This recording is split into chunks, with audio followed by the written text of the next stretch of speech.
Evolution, आपने इस chapter का नाम तो ज़रूर सुना होगा। इवोल्यूशन बहुत ही मज़ेदार चैप्टर है बायोलॉजी का। मुझे बहुत दिनों से एक सवाल था कि ये इवोल्यूशन के बारे में हमें थोड़ा और कुछ जानना है, बच्चों ने बहुत सारे रिक्वायरमेंट्स किए थे। तो उसी आधार पे, उसी बेसिस पे अभी हम एक वीडियो लेके आए हैं इवोल्यूशन, जो वीडियो है one shot in evolution, that is no confusion understanding everything. कोई भी कन्फ्यूजन नहीं है, सब कुछ सीखेंगे एक वीडियो के द्वारा, इसी वीडियो के द्वारा। लेकिन इस वीडियो को हमें पूरा देखना है, अच्छी तरह से देखना है, अच्छी तरह से समझना है। तो अब इवोल्यूशन जो हमें ज़्यादातर कन्फ्यूजन लगता है, हमें थोड़ा दिक्कत होता है समझने में, वो आज आसानी हो जाएगी। ठीक है? तो शुरू करते हैं आज का हमारा class, that is the evolution. ठीक है? तो इवोल्यूशन स्टार्ट होता है। बच्चों, तो इवोल्यूशन क्या है? सो इवोल्यूशनरी बायोलॉजी एक सब्जेक्ट है जहाँ पे हम हिस्ट्री ऑफ लाइफ फॉर्म्स के बारे में पढ़ते हैं। तो हमारे लाइफ फॉर्म्स हिस्ट्री पहले कैसा था, आज के दिन कैसा है, किस तरह ये धीरे-धीरे चेंज होता गया, उसी को हम पढ़ते हैं इवोल्यूशन में। ठीक है? तो इवोल्यूशन एक बहुत ही मज़ेदार टॉपिक है, बहुत ही मज़ेदार चैप्टर है इन बायोलॉजी में। तो इसमें हम क्या क्या सीखेंगे कि study of history of life forms on earth, हमारे अर्थ में जो लाइफ फॉर्म्स कैसे-कैसे हो रहा है, अर्थ का ओरिजिन कैसे हुआ था, यूनिवर्स का ओरिजिन कैसे हुआ था, फिर अर्थ में लिविंग ऑर्गेनिज्म कैसे आया, पहला लिविंग ऑर्गेनिज्म कैसे आया और पहले लिविंग ऑर्गेनिज्म के बाद धीरे-धीरे ऑर्गेनिज्म किस तरह बदलने लगा, चेंज होने लगा और होके आज के स्टेज पे आया, उसी को हम पढ़ते हैं इवोल्यूशन में। ठीक है? और यहाँ पे मैंने एक चीज़ बताया कि evolution is a slow but continuous that never stops. So evolution एक ऐसा चीज़ है जो क्या होता है, स्लो होता है, लेकिन बस क्या होता है, कंटीन्यूअस होता है, कंटीन्यूअसली होता है। ठीक है? ये पहले भी था, इवोल्यूशन आज भी है और आगे भी रहेंगे और इसी तरह धीरे-धीरे चलता जाएगा। और इवोल्यूशन ऐसा नहीं है कि हम 1 साल में, 1 महीने में, 1 दिन में देखेंगे। ये बहुत टाइम लगता है, इसीलिए इसको क्या बोला जाता है, स्लो प्रोसेस बोला जाता है। ठीक है? तो बच्चों, आप सब रेडी हैं इवोल्यूशन समझने के लिए? तो हमारे एनसीईआरटी में चैप्टर नंबर 6 इवोल्यूशन जो है, वो चैप्टर को हम यहाँ पे अच्छी तरह से समझेंगे। हाँ, ये चैप्टर जो मैंने यहाँ पे जो तुम लोगों को समझाऊँगा, ये प्रॉपर्ली बोर्ड लेवल के लिए है, ठीक है? हम अगर नीट एग्ज़ाम देंगे तो उसके लिए हमें और थोड़ा डेप्थ में पढ़ना पड़ेगा और थोड़ा डिटेल्स में जाना पड़ेगा। लेकिन मुझे जो रिक्वायरमेंट्स था कि बोर्ड एग्ज़ाम के लिए ज़्यादा चाहिए, इसीलिए मैंने वन शॉट एक लेके आया, जो तुम्हारे बोर्ड एग्ज़ाम में मदद करेगा। तुम अगर अच्छी तरह से समझो, अच्छी तरह से वीडियो को देखो, फॉलो करो, तो ये तुम्हें ज़रूर काम में आएँगे, ठीक है? तो अभी हम देखते हैं इवोल्यूशन का फर्स्ट जो हमारे पास सामने जो टॉपिक है, that is the big bang theory. So what is big bang theory? Big bang theory क्या होता है, ये हम पहले जान लेते हैं। ठीक है? तो the theory attempts to explain us to origin of universe, हमारे यूनिवर्स के ओरिजिन के बारे में हमें बताता है कौन सा, ये बिग बैंग थ्योरी। जिस थ्योरी में क्या होता है, देखिए यहाँ पे फोटो पे देख सकते हैं, एक ह्यूज क्या हुआ था, एक्सप्लोजन होता है। ठीक है? ह्यूज एक्सप्लोजन होता है, जिस एक्सप्लोजन के बाद हमारे यूनिवर्स, सोलर सिस्टम, ये सब क्या होता है, फॉर्म होता है, जिसको बिग बैंग थ्योरी बोला जाता है। And it talks about a singular huge explosion unimaginable in physical terms. हम इमेजिन ही नहीं कर सकते फिजिकल टर्म्स में कितना बड़ा एक्सप्लोजिव था।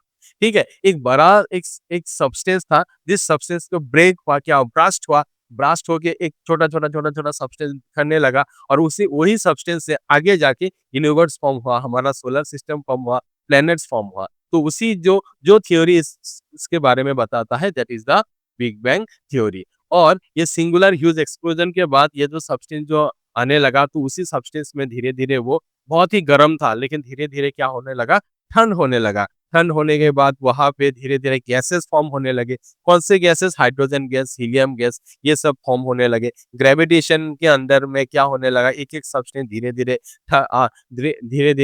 ये गैस जो है, गैस और एग्लूटिनेशन एक साथ आने लगा और धीरे-धीरे एटमॉस्फेयर फॉर्म होने लगा और इस तरह जाके आगे जाके हमें जो galaxies of the present day universe, आज के दिन का जो गैलेक्सी है, वो फॉर्म होने लगा। ठीक है?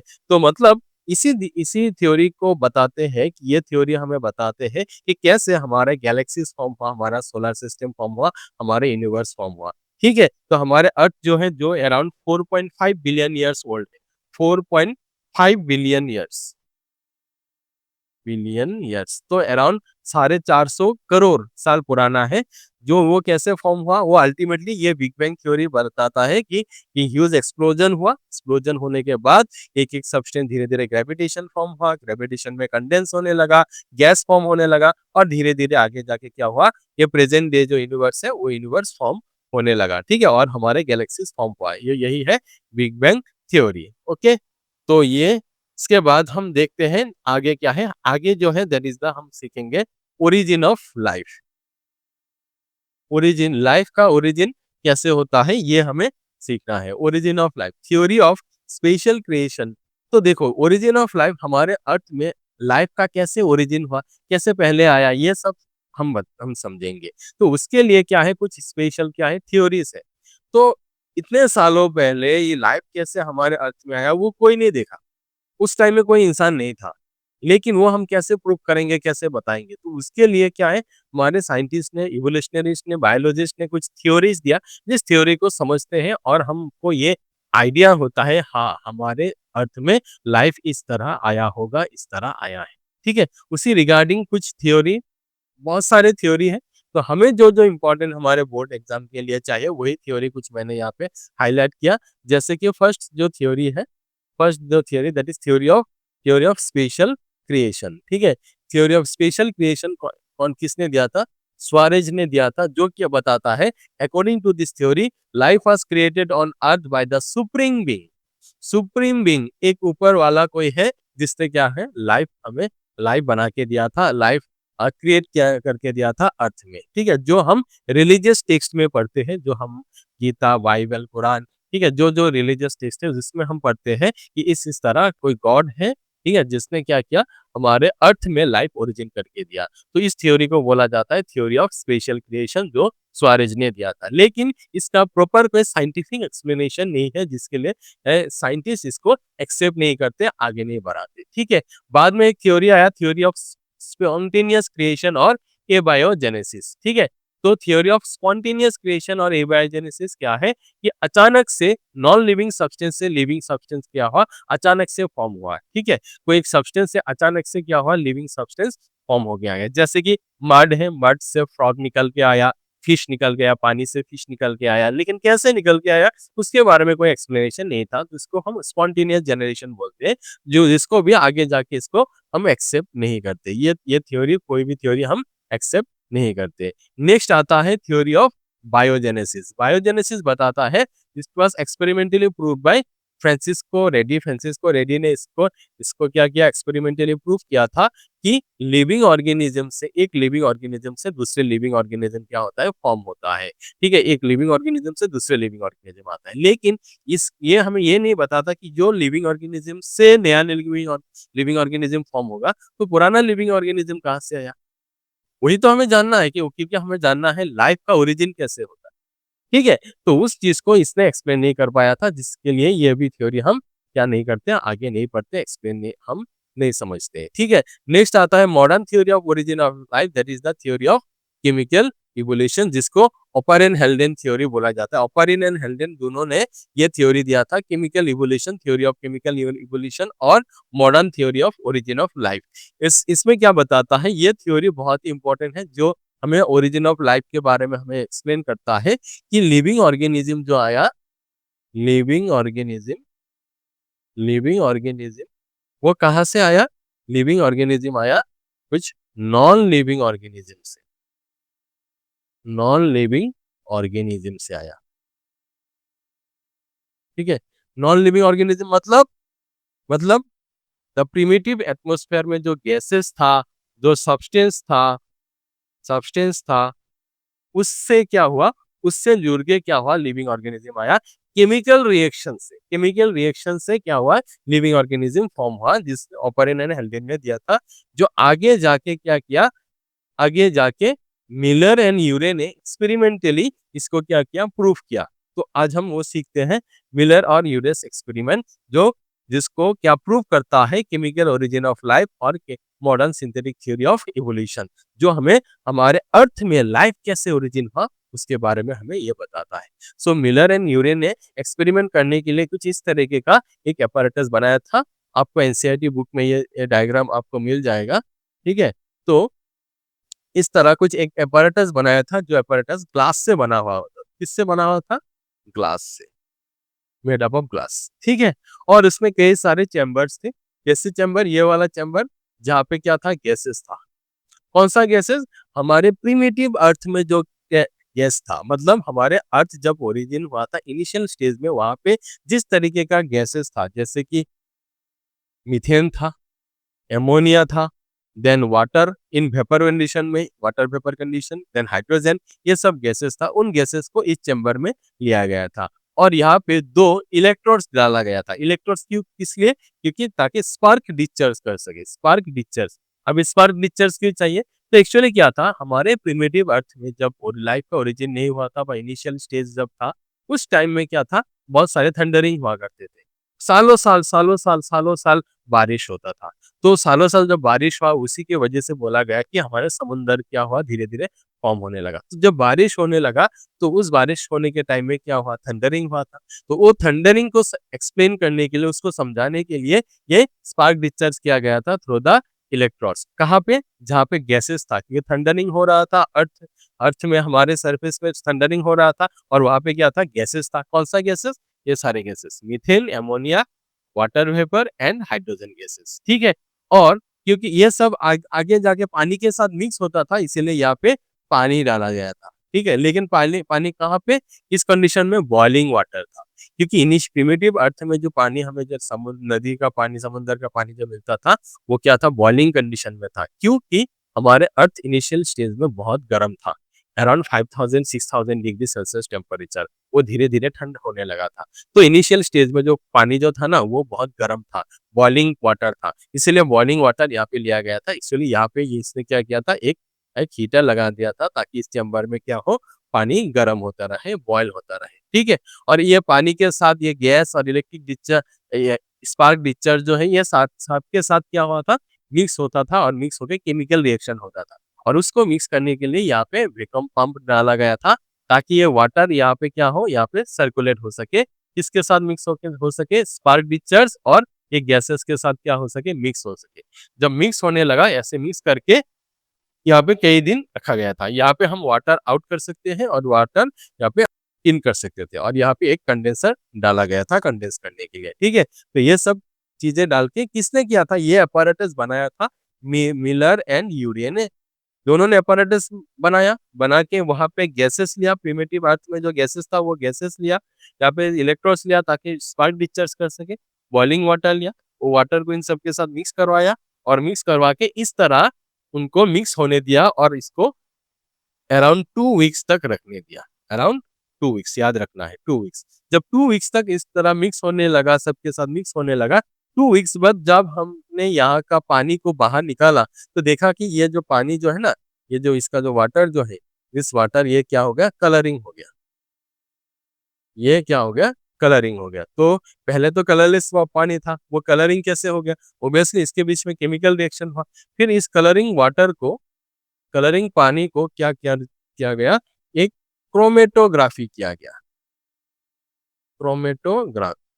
So what is chromatography? So chromatography is a separation technique, जिससे हम लिक्विड के, जो लिक्विड में जो सब्सटेंस है, अलग अलग मॉलिक्यूल है, हम अलग अलग कंपाउंड है, कंपाउंड को क्या कर सकते हैं, सेपरेट कर सकते हैं with the help of chromatography. So chromatography से किया गया, ये कलरिंग वाटर से सब्सटेंस को धीरे किया गया, सेपरेट किया गया, और सेपरेट करके हमें ये पता चला कि इसके अंदर कुछ ऐसे ऐसे ऑर्गेनिक सब्सटेंस है, कुछ ऐसे ऐसे क्या है, ऑर्गेनिक सब्सटेंसेस है,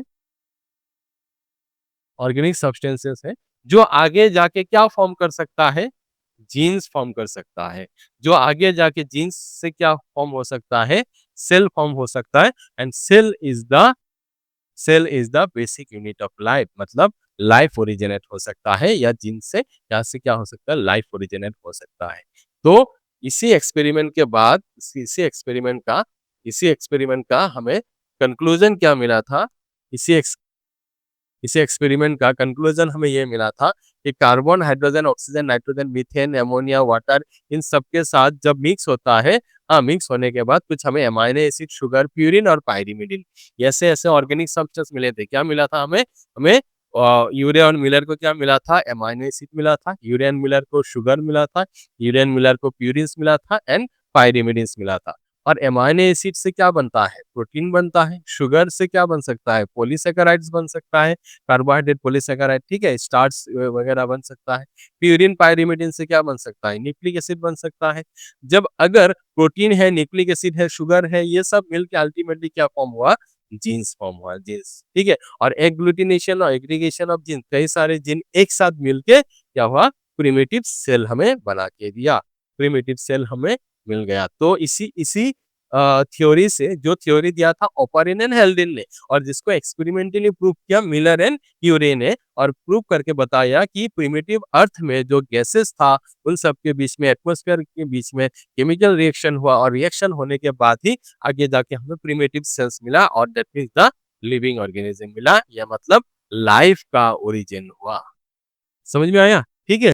तो यहाँ पे हमें ये पता चलता है कि ओरिजिन ऑफ लाइफ कैसे होता है। ठीक है। जो हमारा जो था टॉपिक था ओरिजिन ऑफ लाइफ, इस ये हमें मिलता है थ्योरी ऑफ केमिकल इवोल्यूशन, जिसको दिया था किसने? ओपारिन एंड हेल्डेन ने, और जिसका एक्सपेरिमेंटली प्रूव किया था मिलर एंड यूरे ने। ठीक है। तो यहाँ तक तो हमने ये सीखा कि इवोल्यूशन क्या है। इवोल्यूशन हमारे बिग बैंग थ्योरी क्या है, हमारे अर्थ का ओरिजिन कैसे होता है, देन अर्थ में लाइफ का ओरिजिन कैसे होता है, that is origin of life, हमने यहाँ तक सीखा। ठीक है। तो यहाँ पे कुछ टॉपिक हमें ऐड करना है कि जैसे कि एक टॉपिक है वाटर क्वासर्वेट्स। सो क्वासर्वेट्स क्या है? तो प्रिमिटिव अर्थ में जब पानी में क्या था, ये ऑर्गेनिक सब्सटेंस जब एक साथ जुड़ गया, एक साथ जुड़ के यहाँ पे जीन्स वगैरह एक साथ जब जुड़ गया, जुड़ के क्या हुआ, यहाँ पे बहुत सारे जीन्स एक साथ जुड़ के एक कोलोइडल सब्सटेंस बना। कोलोइडल सब्सटेंस आपको पता है, ठीक है? तो सेमी लिक्विड सब्सटेंस होता है। कोलोइडल सब्सटेंस बना, और जो कोलोइडल सब्सटेंस क्या कर सकता था? ग्रो कर सकता था, डिवाइड कर सकता था। कैसे ग्रो कर सकता था? डिवाइड। हाँ, ग्रो मतलब बॉडी ग्रो नहीं, डिवाइड होके ग्रो होना, 1 से 2, 2 से 4, 4 से 8 ऐसे डिवाइड होना।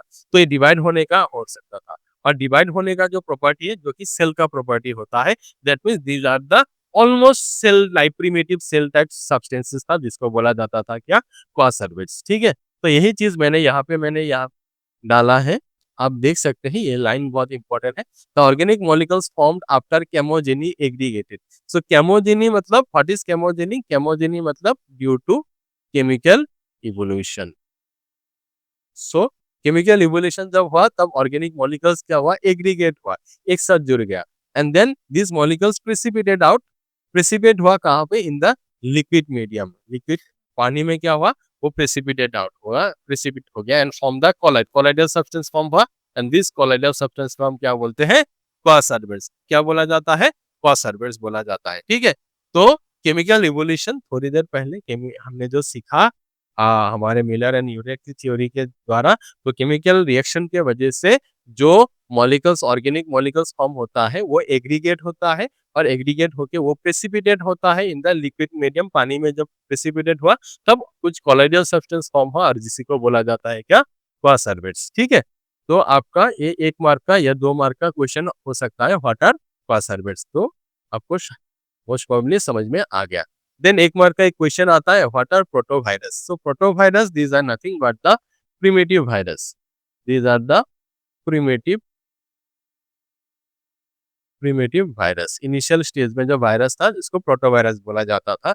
Giant molecules of nuclear protein give rise to protovirus. तो क्या था? जो न्यूक्लियर प्रोटीन जो था, न्यूक्लिक एसिड एंड प्रोटीन, ये मिलके क्या हुआ? कुछ वायरस की तरह सब्सटेंस फॉर्म हुआ, मिलके न्यूक्लिक एसिड के साथ वायरस की तरह कुछ सब्सटेंस फॉर्म हुआ। जिस सब्सटेंस को हम क्या बोलते हैं? प्रोटोवायरस। प्रिमिटिव वायरस इनिशियल स्टेज का वायरस है। ठीक है। आपको यह याद करना है, याद रखना है। ओके, समझ में आ गया? ठीक है। तो आगे बढ़ते हैं। नाउ अभी हमने जो प्रोटोवायरस हमने समझ लिया, क्वासर्वेट हमने समझ लिया, तो ओरिजिन, लाइफ का ओरिजिन कैसे हुआ, वो यहाँ तक हमें पता चल गया। तो अभी हमें जानना है कि लाइफ का जब ओरिजिन हुआ था, वहां से आज की स्टेज तक कैसे आ गया।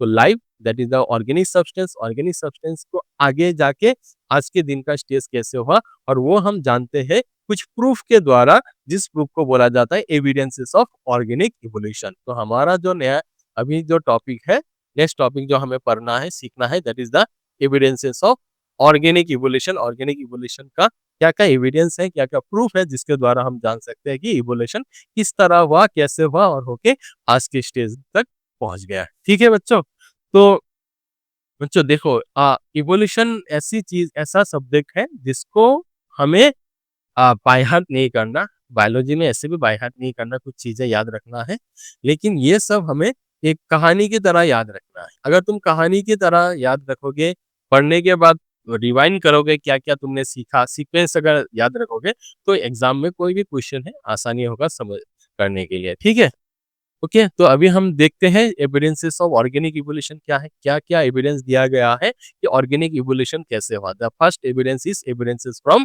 Fossil records. तो फोसिल क्या होता है, तो ये हम देख सकते हैं, दिस इज द फोसिल। तो dead bodies of living organism का डेड बॉडी, प्लांट हो या एनिमल हो या बॉडी का कोई पार्ट हो, जो रॉक्स में, पत्थर में, यहाँ पे उसका इम्प्रिंट जो रहता है, इम्प्रिंट या डेड बॉडी का पार्ट जब रहता है, उसी को हम क्या बोलते हैं, फोसिल बोलते हैं। ठीक है, उसी को हम क्या बोलते हैं, फोसिल बोलते हैं। और फोसिल रिकॉर्ड के थ्रू हमें एविडेंस मिलता है किस तरह ऑर्गेनिक इवोल्यूशन हुआ, किस तरह प्रिमिटिव स्टेज के लिविंग ऑर्गेनिज्म बढ़ के चेंज होके आज के स्टेज में आया। ठीक है, तो हम फोसिल के रिकॉर्ड को देख के, जैसे कि ये वाला जो पिक्चर मैंने डाला है, ये एक फोसिल है जिसका नाम क्या है, आर्कियोप्टेरिक्स। क्या नाम है, आर्कियोप्टेरिक्स। ठीक है, आर्कियोप्टेरिक्स। सो आर्कियोप्टेरिक्स क्या है, one type of, it is a one type of dinosaur. It is a one type of dinosaur है, the dinosaur which can fly, उड़ सकता है। हमें पता है कि डायनासोर जो होता है, this is the reptiles. Dinosaur reptiles होता है, लेकिन फ्लाई करना, उड़ना, वो क्या क्या हो, किसका प्रॉपर्टी है, which is the property of birds. Birds का प्रॉपर्टी है। That means the Archaeopteryx which is a dinosaur which has the property of birds as well as reptiles। birds and reptiles दोनों का प्रॉपर्टी होता है। तो इसको इसीलिए क्या बोला जाता है, इंटरमीडिएट ऑर्गेनिज्म बोला जाता है। What is it, is called as intermediate organism. Intermediate, बीच का ऑर्गेनिज्म बोला जाता है, जो रेप्टाइल्स और बर्ड्स के बीच का है। और इससे ये हमें पता चलता है कि रेप्टाइल से ही इवोल्यूशन होके क्या हुआ, बर्ड्स फॉर्म हुआ। तो यही हमको एविडेंस दिया कि रेप्टाइल से बर्ड्स इवोल्यूशन होके बर्ड्स आया। ठीक है, समझ में आया। ठीक है, तो और तो अगर ये कितने साल पुराना है, कोई भी फॉसिल कितने साल पुराना है, उसको हम कैसे जान सकते हैं, उसको हम जान सकते हैं, this is the technique that is called radio active carbon dating. So carbon 14, हाँ, जो रेडियो आइसोटोप है कार्बन 14, जिसका हम कार्बन डेटिंग करके, मतलब हाफ लाइफ पीरियड निकाल के, उसका हम कोई भी फॉसिल का एज हम कैलकुलेट कर सकते हैं, कितना साल पुराना है उसको हम कैलकुलेट कर सकते हैं। ठीक है, तो that is called radio active carbon dating. तो तुम्हें एक सवाल, क्वेश्चन, मतलब एग्जाम में आते हैं, how can be how can the age of a fossil can be detected. ठीक है, तो हमें एक क्वेश्चन आ सकता है, क्या question, how the age of a fossil can be detected. एक फॉसिल का एज हम कैसे डिटेक्ट कर सकते हैं, it can be detected by radioactive carbon dating. So radioactive carbon dating करके हम कोई भी फॉसिल का एज हम कैलकुलेट कर सकते हैं। ठीक है, ये तुम लोगों के एग्जाम में क्वेश्चन आ सकता है, और अगर हम प्रीवियस ईयर के क्वेश्चन देखेंगे तो कई बार ये क्वेश्चन पूछा भी गया है। ठीक है, देन नेक्स्ट और क्या है, फॉसिल रिकॉर्ड के थ्रू हम और क्या क्या चीज जान सकते हैं, you can know the geological time scale. Geological time scale बना सकते हैं, कैसे, कि अगर फॉसिल रिकॉर्ड अगर देखेंगे, हमारे अर्थ का एक ऊपर से नीचे की तरफ एक एक हमें क्या, जमीन का क्या मिलेगा, नीचे की तरफ जाएंगे तो लेयर्स मिलेगा। और ये जो लेयर फॉर्म हुआ, ये पर्टिकुलर एक टाइम पीरियड में फॉर्म हुआ। ये लेयर जो फॉर्म हुआ, ये लेयर एक पर्टिकुलर टाइम पीरियड में फॉर्म हुआ। अगर इस लेयर्स को अगर नोटिस करेंगे तो हमें वहां पे कुछ इम्प्रिंट मिलेंगे या फोसिल्स मिलेंगे जो उस टाइम के ऑर्गेनिज्म का था। तो और उसको लेके हम एक टाइम स्केल बना सकते हैं जिसको हम क्या बोलते हैं जियोलॉजिकल टाइम स्केल, जिसको पूरी घटना को पूरे हमारे अर्थ के जितने भी टाइम बीइंग है उसको अलग-अलग जैसे कि एरा, स्ट्रेटा, एपोच, ठीक है? इन सब में डिवाइड कर सकते हैं जिसको जियोलॉजिकल टाइम स्केल बोला जाता है। That means study of fossil records, हाँ, we by the study of fossil records we can also made a geological time scale, ठीक है? और क्या जान सकते हैं फॉसिल रिकॉर्ड के द्वारा हम फाइलोजेनी ऑफ ऑर्स भी जाना गया। So what is phylogeny? Phylogeny means evolution. You can say it is the evolution. Phylogeny of horse means evolution of horse. Horse का evolution कैसे हुआ? हॉर्स पहले एक एक गधे के जैसा एक क्या था ऑर्गेनिज्म था, जो एनिमल था, जिस एनिमल का धीरे धीरे चेंज होके ऐसे क्या हुआ हॉर्स आज के दिन का हॉर्स का इवॉल्व हुआ। वो भी हमें ये फॉसिल रिकॉर्ड के थ्रू हमें मिला, क्योंकि जब हमने फॉसिल रिकॉर्ड हमको मिला, साइंटिस्ट को जब उसको मिला, फिर साइंटिस्ट ने एनालिसिस करके दिया कि पहले कुछ कुत्ते की तरह छोटा सा एक ऑर्गेनिज्म था, जिस ऑर्गेनिज्म का चेंज होके होके आज के स्टेज का हॉर्स का इवोल्यूशन हुआ। तो ये अल्टीमेटली जो हमें इवोल्यूशन के बारे में बताता है, ये अल्टीमेटली फॉसिल के द्वारा ही हमें बताता है, और इसीलिए इसको हम एविडेंसेस फ्रॉम फॉसिल रिकॉर्ड बोलते हैं। ठीक है, और एक सवाल हमको पूछा जाता है, क्या सवाल है? What is palaeontology? ये भी बहुत इंपॉर्टेंट है। What is palaeontology? So palaeontology is the study of fossils. Study of fossils या fossil record is called as palaeontologist, palaeontology. और जो साइंटिस्ट, जो बंदा ये फोसिल के ऊपर स्टडी करता है, that is who is called as palaeontologist. Palaeontologist बोला जाता है, और स्टडी करने को क्या बोलेंगे? पैलेंटोलॉजी। तो ये छोटी छोटी बातें हमें याद कर रखना है, ठीक है, एग्जाम में पूछे जा सकते हैं। ठीक है, तो हमने पहला एविडेंस जो हमने सीखा ऑर्गेनिक इवोल्यूशन का, that is the evidences from fossil record, जिसके अंडर में हमें carbo active carbon dating, radioactive carbon dating, geological time scale, phylogeny of horse, इन सब के बारे में पता चला। ठीक है, तो नेक्स्ट एविडेंस जो है that is the evidences from embryology. So embryology क्या है बच्चों? Embryology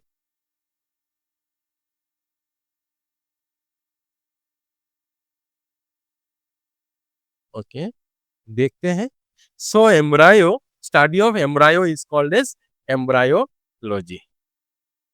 study of embryo is called as embryology. So embryo जो होता है, ये सब एम्ब्रायो है, ये सब एम्ब्रायो है, ये सब एम्ब्रायो है। सो एम्ब्रायो के बारे में जो स्टडी करना है उसको क्या बोलते हैं? एम्ब्रायोलॉजी। अगर एम्ब्रायो स्टडी करेंगे तो उसके भी द्वारा हमें पता चलता है कि ऑर्गेनिज्म का इवोल्यूशन कैसे हुआ, कि या फिर आज के दिन में हमें जो बहुत सारे different different varieties of organisms मिलता है, जिसका ओरिजिन सेम था, जिसका ओरिजिन क्या था? सेम था। ठीक है, तो ये जो थ्योरी है, ये थ्योरी किसने प्रपोज किया था? It is proposed by Ernst Hückel. किसने प्रपोज किया था? अर्नस्ट हैकेल ने प्रपोज किया था।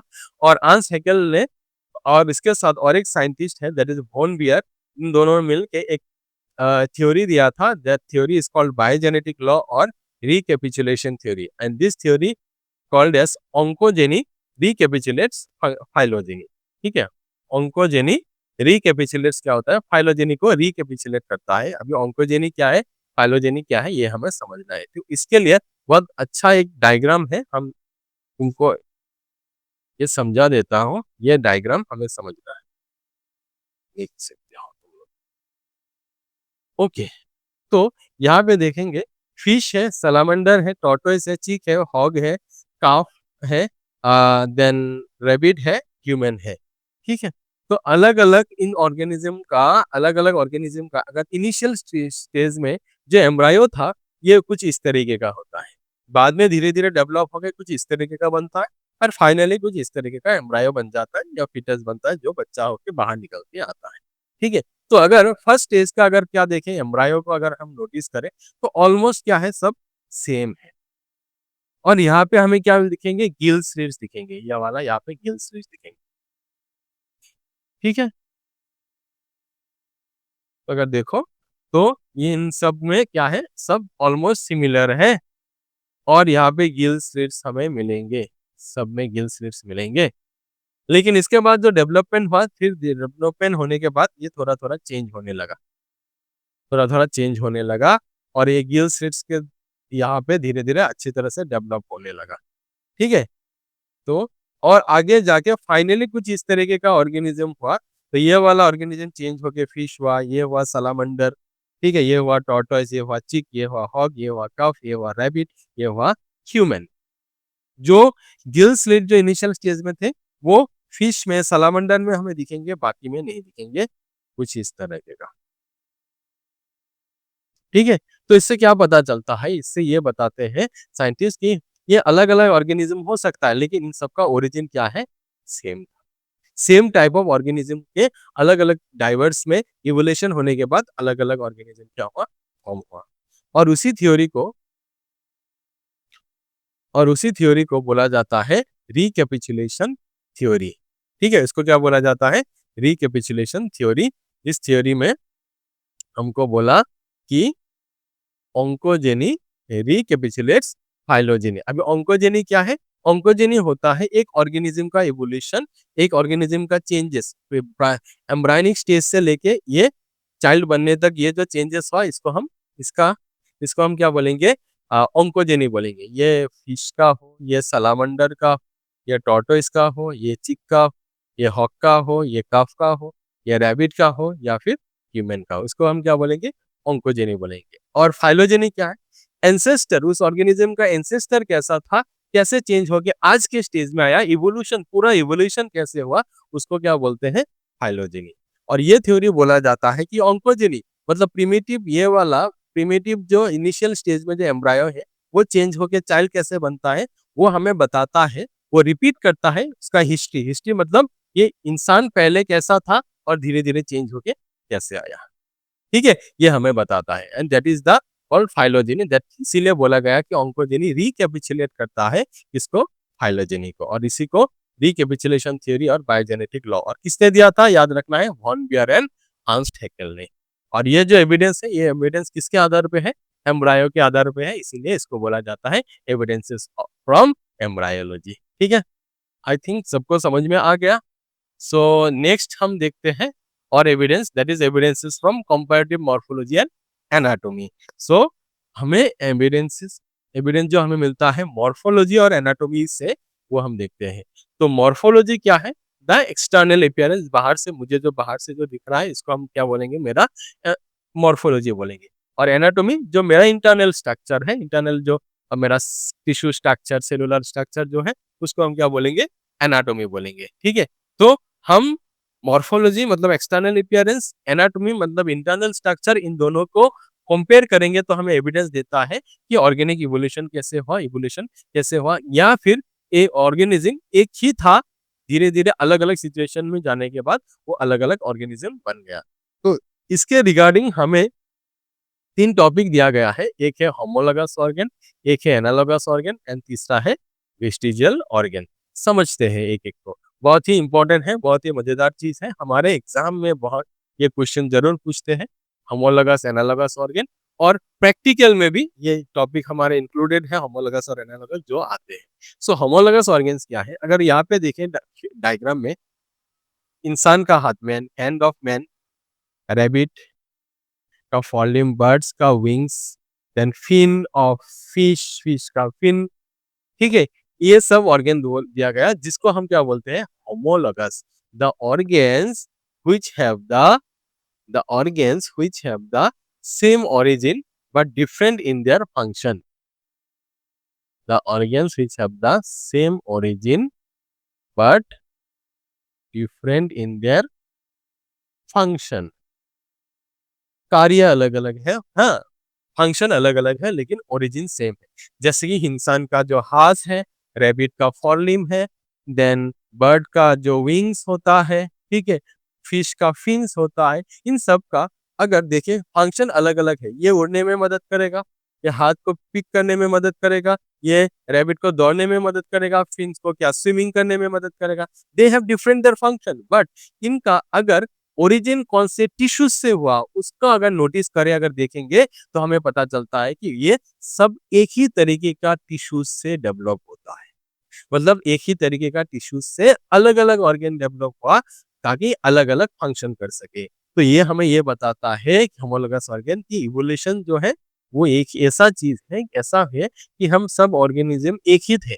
लेकिन अलग-अलग सिचुएशन में जाने की वजह से, अलग-अलग एनवायरनमेंट में जाने की वजह से हमें धीरे-धीरे अलग-अलग ऑर्गन मिलने लगा। ठीक है? तो that is the homologous organ which have the same origin but different in their function. याद रखना है। ठीक है? देन ये जो होमोलोगस ऑर्गन जो बोला जाता है, जो इवोल्यूशन मतलब ओरिजिन सेम था, लेकिन फंक्शन के लिए अलग-अलग ऑर्गन, ये ओरिजिन सेम है लेकिन अलग-अलग ऑर्गन डेवलप करता है। Such type of evolution is called, ये डाइवर्स होता है। That is why it is called as divergent evolution. Okay, that means homologous organs are the result of divergent evolution. ये line हमें याद करना है, ये लाइन हम लिख देते हैं यहाँ पे, ये लाइन हम लिख देते हैं होमोलोगस ऑर्गन।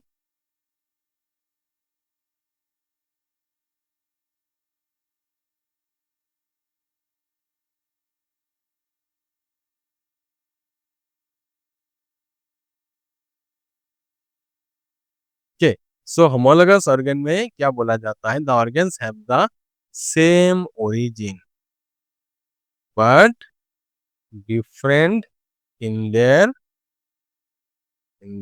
फंक्शन। ठीक है, अलग-अलग फंक्शन है लेकिन ओरिजिन सेम है। और क्या बोला जाता है, homologous organs are the result of, result of क्या होता है, divergent, result of divergent evolution.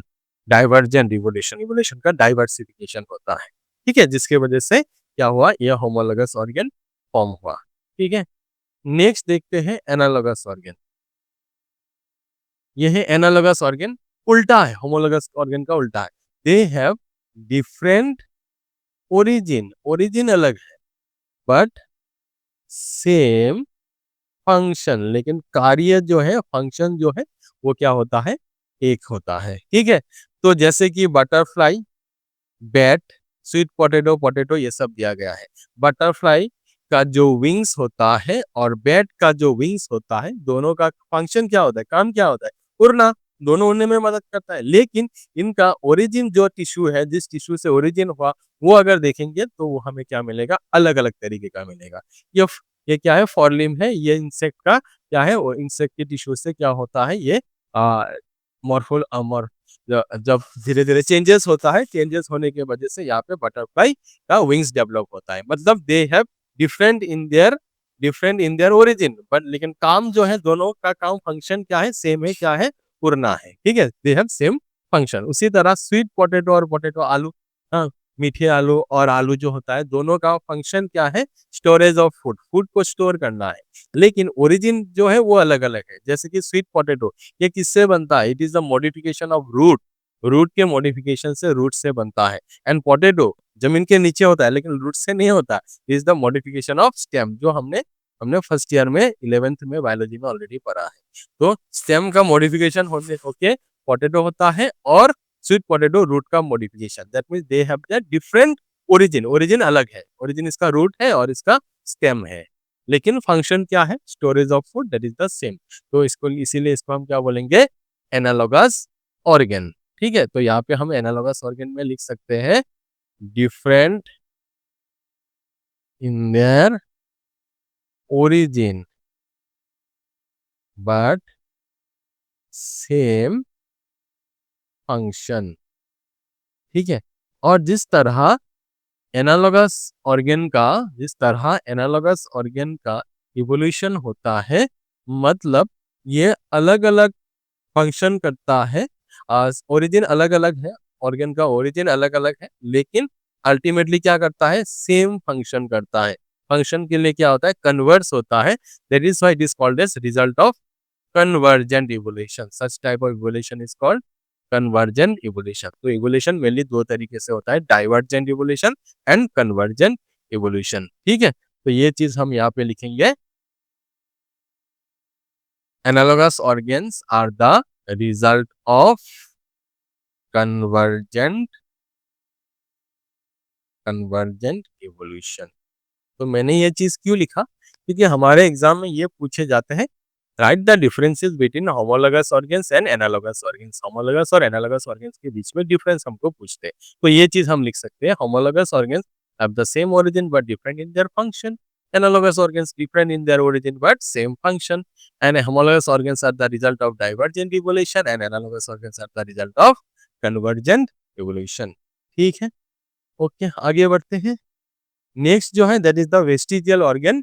Vestigial organ क्या होता है, जो ऑर्गन पहले के जमाने, पहले की ऑर्गेनिज्म में था या हमारे बॉडी में है, जो इनएक्टिव फॉर्म में है, फंक्शनलेस है, उसको वेस्टिजियल ऑर्गन बोला जाता है।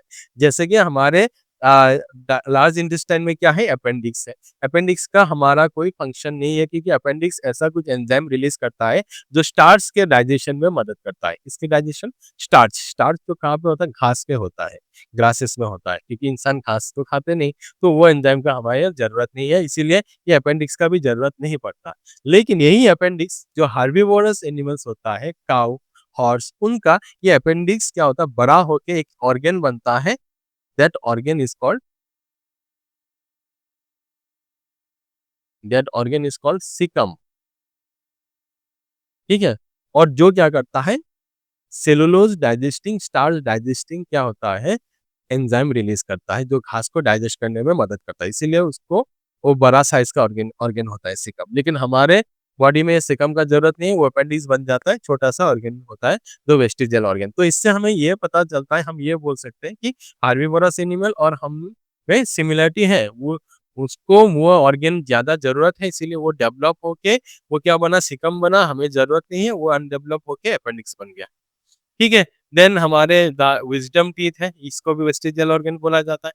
ईयर मसल्स है, these are the vestigial organ. Nictitating membrane, आंख में यहाँ पे निक्टेटिंग मेम्ब्रेन, मेम्ब्रेन तो नहीं होता, लेकिन मेम्ब्रेन फॉर्म होने का जो टिश्यूज होता है, लेयर होता है, वो लेयर हमें मिलता है। लेकिन फ्रॉग में, रेप्टाइल्स में, बर्ड्स में ये निक्टेटिंग मेम्ब्रेन, एक मेम्ब्रेन रहता है। ठीक है, लेकिन हमारे बॉडी में ये क्या है, वेस्टिजियल ऑर्गन है।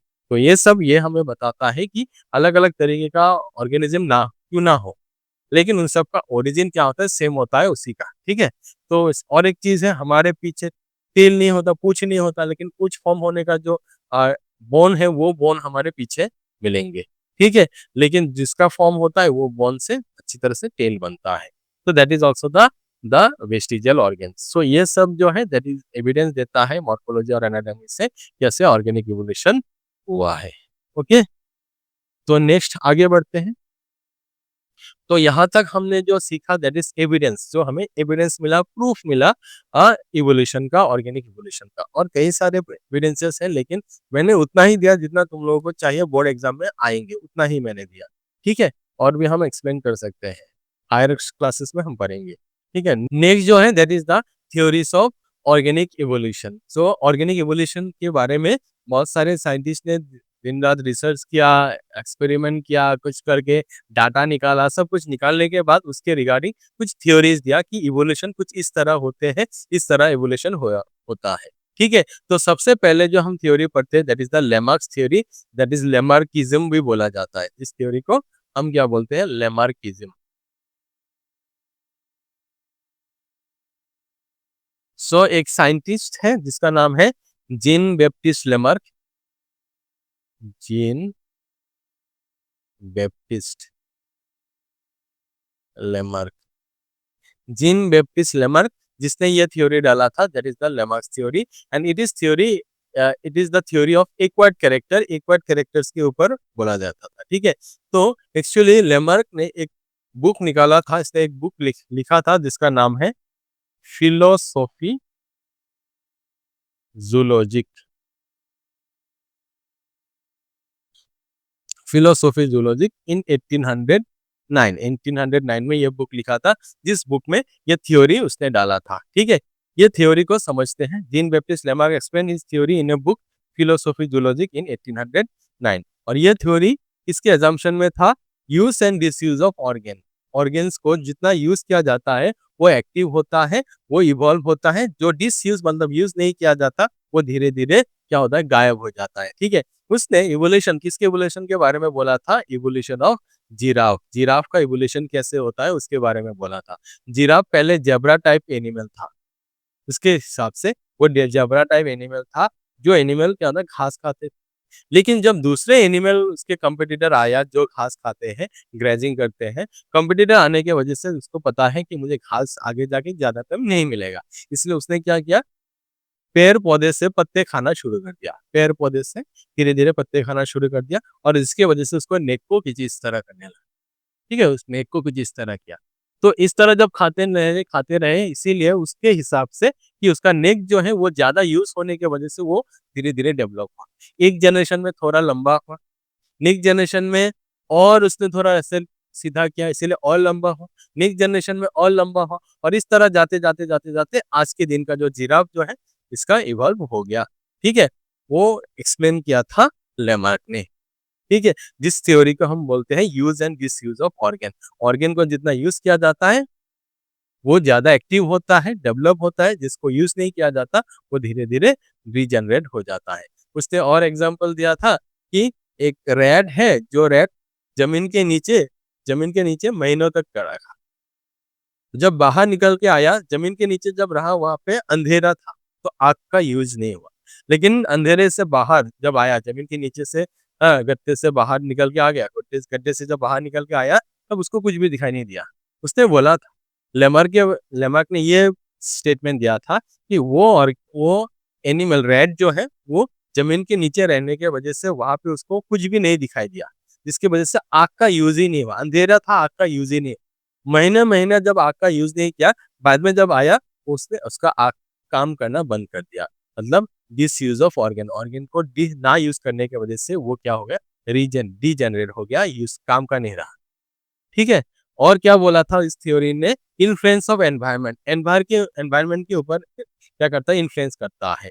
जो चीज़ एनवायरनमेंट के हिसाब से जो होता है, उसी को हम ज़्यादा यूज़ करते हैं, उसी को रखते हैं। The new organ as a result of it, और इस तरह धीरे-धीरे जाके नया ऑर्गन फॉर्म होता है और जिस ऑर्गन का ग्रोथ होता है और वो आगे जाके इनहेरिटेंस ऑफ एक्वायर्ड कैरेक्टर वो नेक्स्ट जनरेशन में चला जाता है। मतलब जैसे कि हम एग्ज़ाम्पल ले सकते हैं जिराफ का। ज़ेब्रा टाइप एनिमल था, उसके नेक ने ज़्यादा यूज़ किया। यूज़ किसके वजह से? एनवायरनमेंट के इन्फ्लुएंस की वजह से। एनवायरनमेंट में उसको ज़रूरत था नेक को ऊपर की तरफ ऐसे सीधा करना, क्योंकि पेड़-पौधे से उसको खाना लेना है। ठीक है? और इसी तरह as a result new organ develop होने लगा, जिसका ग्रो होने लगा और नेक्स्ट जनरेशन में जाने लगा, इनहेरिटेंस ऑफ एक्वायर्ड कैरेक्टर। लेकिन किस तरह जाता है सब जो हम ऑर्गन डेवलप करते हैं या ऑर्गन हमारे बॉडी में चेंज होता है, सब क्या नेक्स्ट जनरेशन में जाएगा? इसके हिसाब से सब कुछ नेक्स्ट जनरेशन में जाएगा, लेकिन ऐसा तो होता नहीं है। और ये जो एक्सपेरिमेंट इसने जो बोला था थ्योरी, इस प्रॉपर्ली इसने साइंटिफिक वे में एक्सप्लेन नहीं कर पाया और इसीलिए इसके थ्योरी को हम एक्सेप्ट नहीं करते। लेकिन हाँ, इवोल्यूशन के रिगार्डिंग इसने पहला अच्छा थ्योरी दिया था, जिसको आगे जाके चेंज कर के नया-नया थ्योरी बनाया गया, इसीलिए इसकी थ्योरी को हम पढ़ते हैं। इसमें और एक फ़ोटो डाला गया है, ये वाला फ़ोटो, जो ब्लैकस्मिथ जो है, ब्लैक हाँ, सो ब्लैकस्मिथ जो वो राइट हैंड को ज़्यादा यूज़ करते हैं, जिसकी वजह से उसका राइट हैंड जो होता है, वो ज़्यादा स्ट्रॉन्ग होता है कंपेयर टू लेफ्ट हैंड, ठीक है? तो उसने भी वही चीज़ बोला था, जो ऑर्गन हम यूज़ करते हैं, वो ज़्यादा डेवलप होता है। तो ये था लेमार्क्स थ्योरी और लेमार्किज़्म, ठीक है? तो नेक्स्ट थ्योरी जो है that is the evidences of organic evolution का Darwin's theory of natural selection.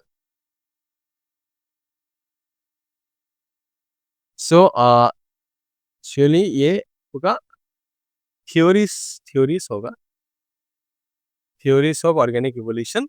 So next theory जो है that is the Darwin's theory of natural selection, और जिसको क्या बोला जाता है, डार्विनिज्म। सो डार्विन्स का नाम तुम लोगों ने सुना होगा, Charles Robert Darwin. Charles Robert Darwin जो है, जिसको हम बोलते हैं फादर ऑफ इवोल्यूशन। इवोल्यूशन का फादर बोला जाता है। इवोल्यूशन के बारे में बहुत सारे रिसर्च किया और वो रिसर्च करके उसने एक बुक निकाला था, जिस बुक का नाम है on the origin of species. On the origin of species bye means of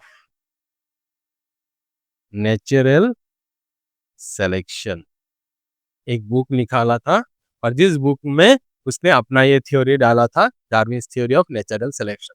तो चार्ल्स रॉबर्ट डार्विन ने उसने एक शिप डिजाइन किया था, जिस शिप का जहाज, पानी का जहाज, जिस शिप का नाम है HMS बीगल। ये पूछे जाते हैं हमारे एग्जाम में या नीट में भी कभी कभार पूछे जाते हैं। HMS बीगल नाम का एक शिप डेवलप किया था, जिस शिप से उसने वर्ल्ड टूर में निकल गया, वर्ल्ड वॉयज में निकल गया। और उस जब वर्ल्ड टूर किया, अलग अलग आइलैंड में गया, अलग अलग आइलैंड में जाके अलग अलग ऑर्गेनिज्म देखा, एनिमल को स्टडी किया, स्टडी करके ही सालों साल ये स्टडी करके ही अपना ये बुक निकाला था, on the origin of species by means of natural selection, जिस बुक में उसने अपना थ्योरी डाला था, that is Darwin's theory of natural selection और डार्विनिज्म। ठीक है, तो समझते हैं ये थ्योरी क्या है, इस थ्योरी में क्या क्या चीजें बोला गया। ठीक है, सो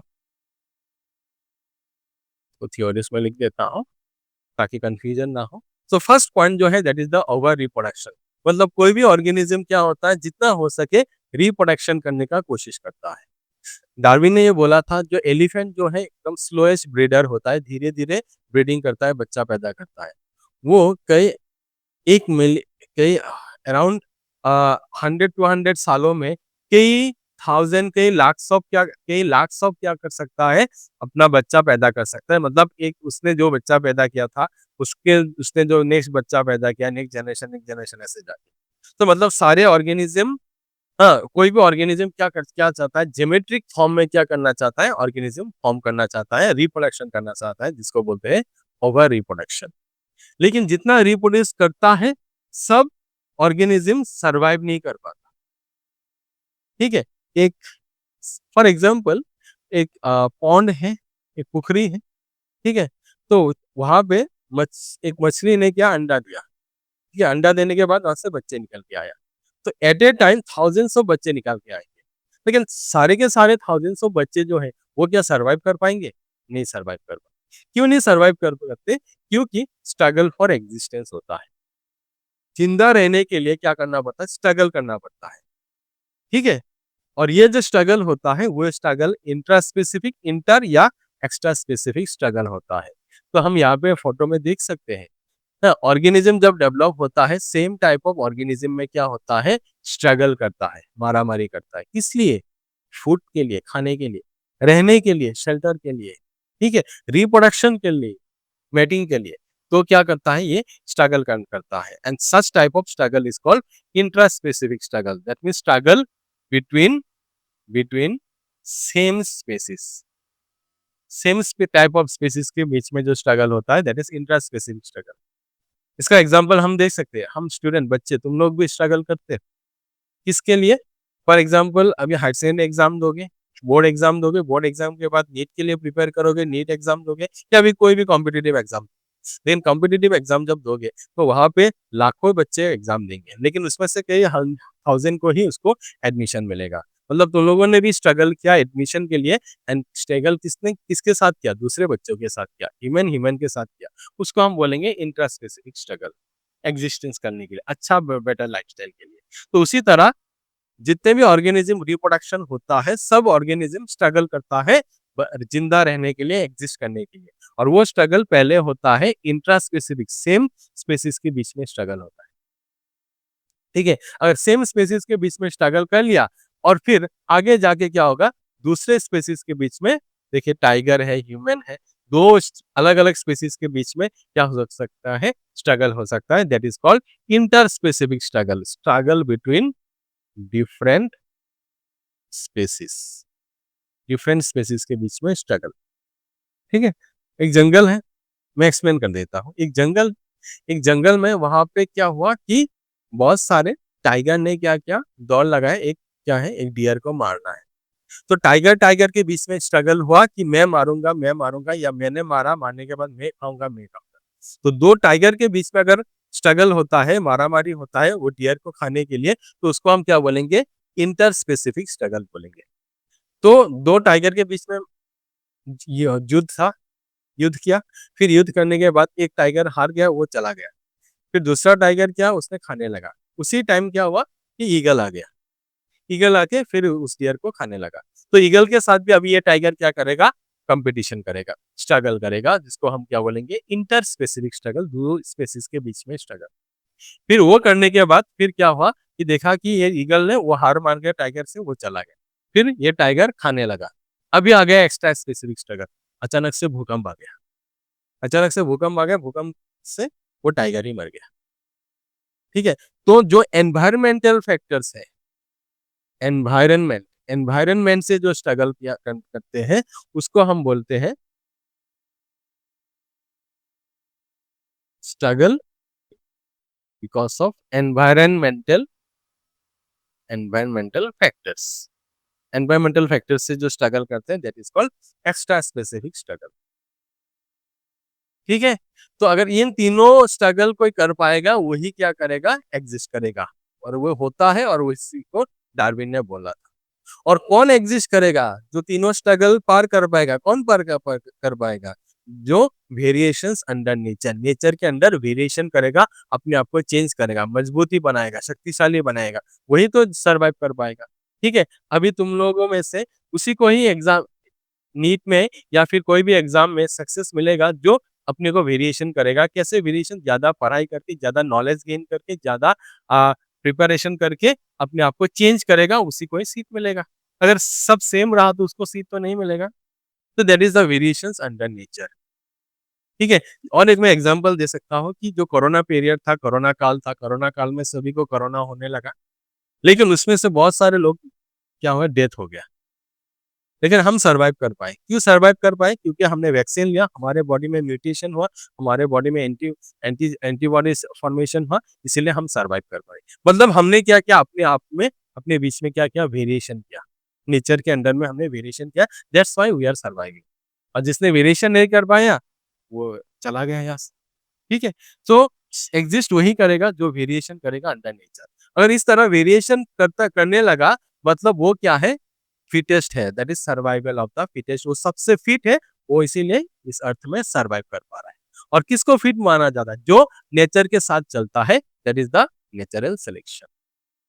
जब नेचर ने हमें सेलेक्ट किया, इसीलिए आज हम जिंदा है। कल अगर नेचर ने हमें सेलेक्ट नहीं किया, तो हम यहाँ पे नहीं रहे।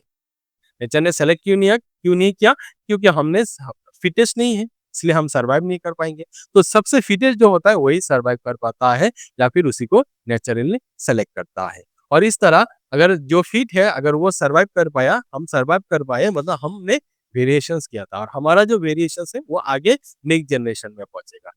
ठीक है? और वो वेरिएशन नेक्स्ट जनरेशन वाले, वो भी क्या करेंगे, वेरिएशन करेंगे, वो भी ये सारे फेजेस से गुजरेंगे, वो भी वेरिएशंस करेंगे, वो वेरिएशन नेक्स्ट जनरेशन में जाएगा, उसका जो वेरिएशन होगा वो आगे जाएगा। इस तरह जाके जाके जाके हजारों लाखों साल के बाद हमें क्या मिलेगा, ओरिजिन ऑफ न्यू स्पेसिस। ऐसे जाके एक नया स्पेसिस क्या हुआ, फॉर्म होगा।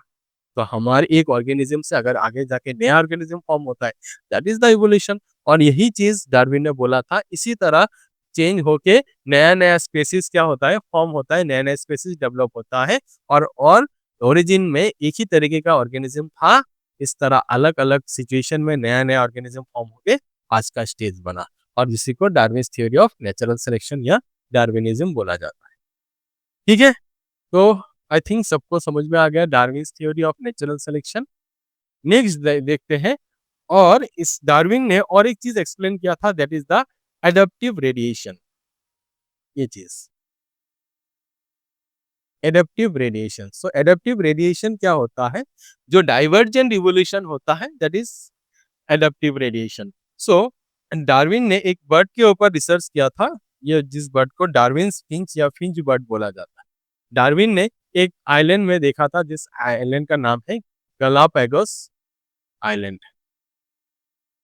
गलापागोस आइलैंड, जिस आइलैंड में ऐसा एक बर्ड था, जिस बर्ड का नाम है फिंच बर्ड। उसने नोटिस किया कि यहाँ पे गलापागोस आइलैंड जो है, सेंटर में एक आइलैंड है, सराउंडिंग में बहुत सारे आइलैंड मिलके ये गलापागोस आइलैंड बनता है। तो इसी आइलैंड में या अलग अलग आइलैंड में उसको अलग अलग तरीके का फिंच बर्ड मिला। सेम बर्ड है, लेकिन थोड़ा थोड़ा डिफरेंस है, अलग अलग स्पेसिस मिला। कैसे चेंज है? इसका अगर बिग का स्ट्रक्चर देखेंगे, बिग जो है वो अलग अलग होता है।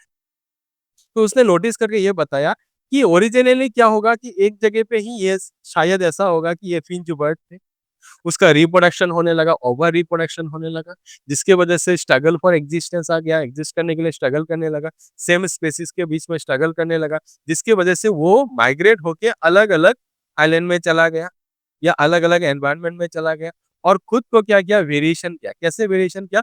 सब ऑर्गेनिज्म क्या था? सब ऑर्गेनिज्म इंसेक्टिवोरस था। इंसेक्टिवोरस से धीरे-धीरे किसी ने फ्रूट्स खाना शुरू कर दिया, किसी ने पत्ते खाना शुरू कर दिया। तो अलग-अलग ऑर्गेनिज्म जब खाने लगे तो अपने होठ का, अपने बीक का शेप जो है वो चेंज करने लगा और इसी तरह अलग-अलग सब स्पीशीज फॉर्म होने लगा। ठीक है? और इस तरीके से जो इवोल्यूशन होता है उसको बोला जाता है एडाप्टिव रेडिएशन। सेंटर में एक होता है, ऑर्गेनिज्म होता है जो रेडिएट होके अलग-अलग एडाप्ट ऑर्गेन सिचुएशन में जाके एडाप्टेशन करके अलग-अलग ऑर्गेनिज्म फॉर्म करता है, अलग-अलग स्पीशीज फॉर्म करता है। Such type of evolution is called adaptive radiation. और एक एग्जांपल है हमारे बुक में, एनसीईआरटी बुक में, या that is Australian marsupials. Australian marsupials एक तरीके का ऑर्गेनिज्म था, उसका क्या हुआ, इवॉल्व होके, चेंज होके, जैसे कि kangaroo, marsupial rat, banded anteater, tiger eat, Tasmanian wolf, koala, bandicoot, marsupial mole, sugar glider, ये अलग-अलग क्या हुआ, ऑर्गेनिज्म फॉर्म हुआ। ये सब ऑर्गेनिज्म एक ही टाइप ऑफ ऑर्गेनिज्म से ही बना है। तो सच type of evolution is called adaptive radiation. ठीक है? तो ये भी 2 मार्क्स का एक सवाल हो सकता है एडाप्टिव रेडिएशन का। ओके, तो आगे देखते हैं नेक्स्ट थ्योरी। तो हमने लेमार्क्स थ्योरी हमने पढ़ा, हमने डार्विन्स थ्योरी हमने पढ़ा। नेक्स्ट थ्योरी जो है that is the mutation theory. So mutation theory किसने दिया था? Mutation theory it is put forwarded by a botanist जिसका नाम है ह्यूगो दी व्रिस। कितने टाइम में दिया था? 1901 में ह्यूगो दी व्रिस ने ये थ्योरी दिया था। और ये थ्योरी जो था ये पूरा एक ही चीज के ऊपर आधारित था, that is the mutation. So what is mutation? That is the sudden change in the gene frequencies or in the DNA is called mutation। तो बच्चों हमें ऑलरेडी ये चीज पता होना चाहिए, ऑलरेडी हमने पढ़ा है कि म्यूटेशन क्या होता है। What is mutation? That is the sudden change in the gene frequencies या फिर और DNA is called mutation। तो डीएनए या जीन फ्रीक्वेंसी या क्रोमोसोम में भी कोई अगर चेंज होता है सडनली, जिसको म्यूटेशन बोला जाता है। और म्यूटेशन की वजह से क्या होता है, कैरेक्टर चेंज होता है। अगर हमारे डीएनए में अगर चेंज हो गया तो हमारा क्या होगा, ऑब्वियसली कैरेक्टर चेंज होगा। तो कैरेक्टर जो चेंज होता है, मेरे में कैरेक्टर चेंज हो गया, वो नेक्स्ट जनरेशन में चला गया। उसमें अगर कैरेक्टर चेंज हो गया, म्यूटेशन हो गया, तो वो फिर वो नेक्स्ट जनरेशन में जाएगा। इस तरह जाके जाके इवोल्यूशन हो सकता है। वही चीज को बोला था म्यूटेशन थ्योरी ऑफ इवोल्यूशन में, जो ह्यूगो डी व्रिस ने 1901 में ये डाला था। मेन पॉइंट क्या था? Mutations form the raw materials for evolution.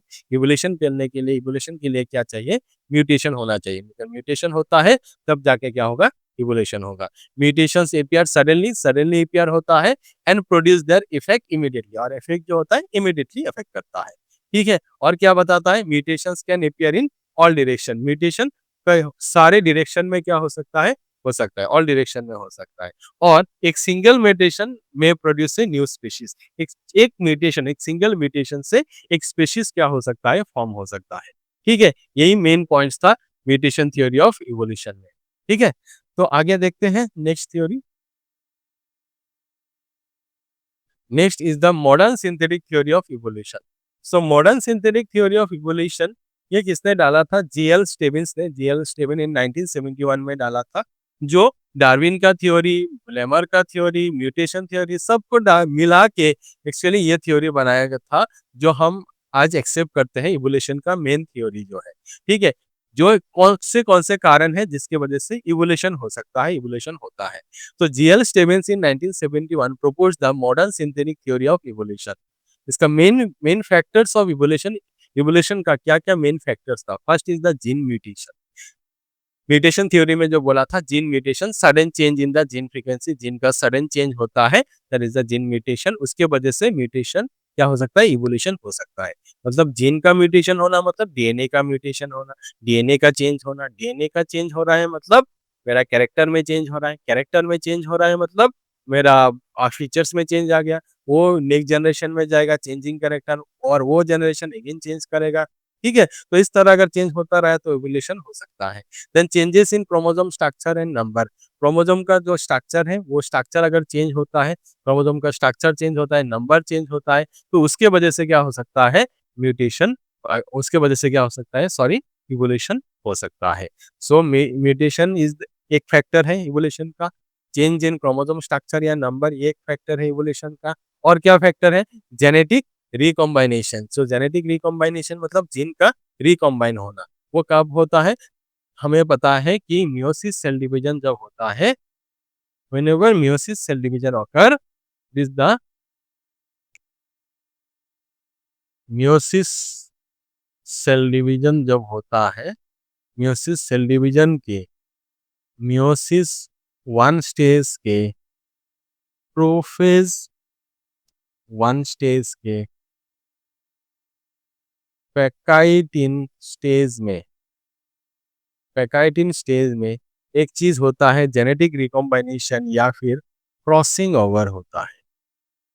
इस टाइम में क्या होता है? Crossing over. क्रॉसिंग ओवर में क्या होता है? समझ लो ये क्रोमोसोम का क्रोमेटिड से ये